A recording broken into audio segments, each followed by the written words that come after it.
Фермер Патрик был очень удивлен, когда обнаружил на своей ферме несколько беспомощных котят. Он сразу же забрал их домой, решив помочь, но вскоре понял, что его новоприобретенные питомцы далеко не обычные кошки.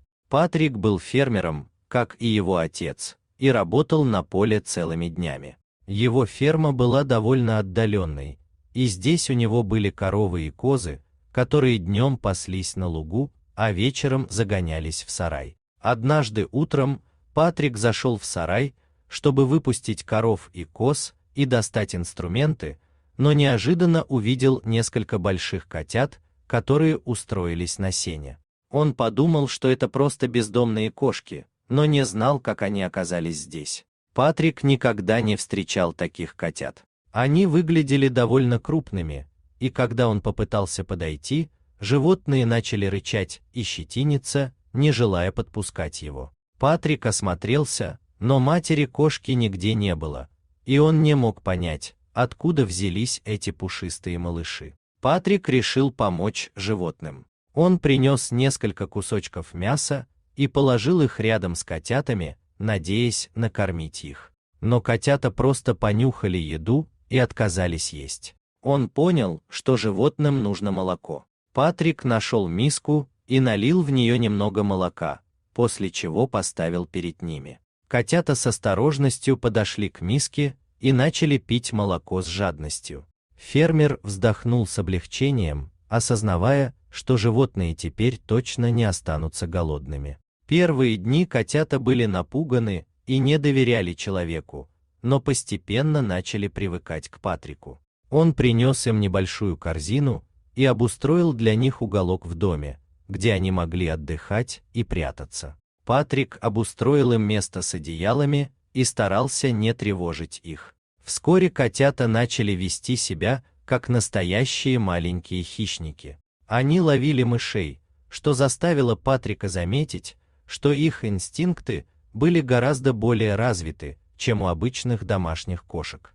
Вскоре они перестали бояться человека и стали гораздо более независимыми. С каждым днем котята росли, и их поведение становилось все более необычным для домашних животных. Они не ластились, как обычные кошки, а держались гордо и даже величественно. Внешне они больше напоминали диких животных, чем домашних питомцев. Патрик заметил, что их мех стал густым и плотным, а их взгляд был острым и хитрым, как у настоящих хищников. Через некоторое время Патрик заметил, что котята начали проявлять интерес к мясу, и он стал добавлять его в их рацион. Когда котята подросли, Патрик начал выпускать их на улицу. Они весело резвились во дворе, но через некоторое время всегда возвращались в дом к своему новому хозяину, который обеспечил им уют и еду. Патрик радовался, что его питомцы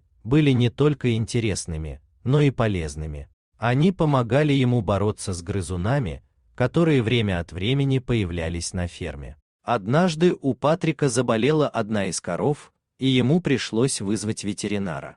Пока ветеринар осматривал корову, он заметил необычных котят, играющих неподалеку. Заинтересованный, он подошел поближе, чтобы рассмотреть их, но котята сразу же испугались и спрятались. Ветеринар был ошеломлен, когда Патрик рассказал ему, что эти котята – необычные домашние кошки. Оказавшись рядом, ветеринар с удивлением сказал, что это манулы, редкие и дикие хищники из семейства кошачьих. Манулы – это дикие кошки, которые редки и редко встречаются в дикой природе. Они хорошо маскируются и, как правило, остаются незамеченными.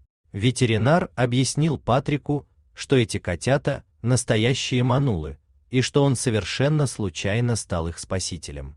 Он рассказал, что манулы находятся на грани исчезновения и являются очень редкими хищниками.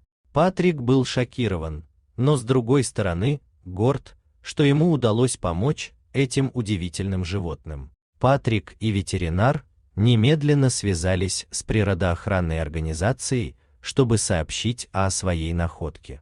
Экологи были в восторге от того, что удалось спасти несколько манулов и сразу же предложили помощь.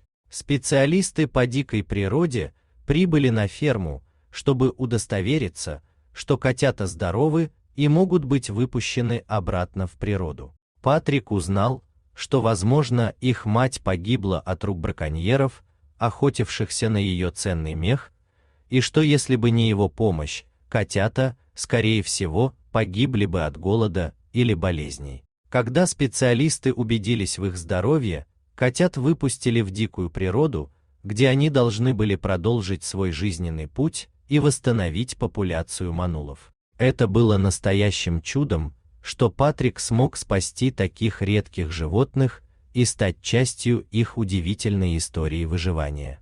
Патрик был горд тем, что его доброта и забота помогли этому исчезающему виду.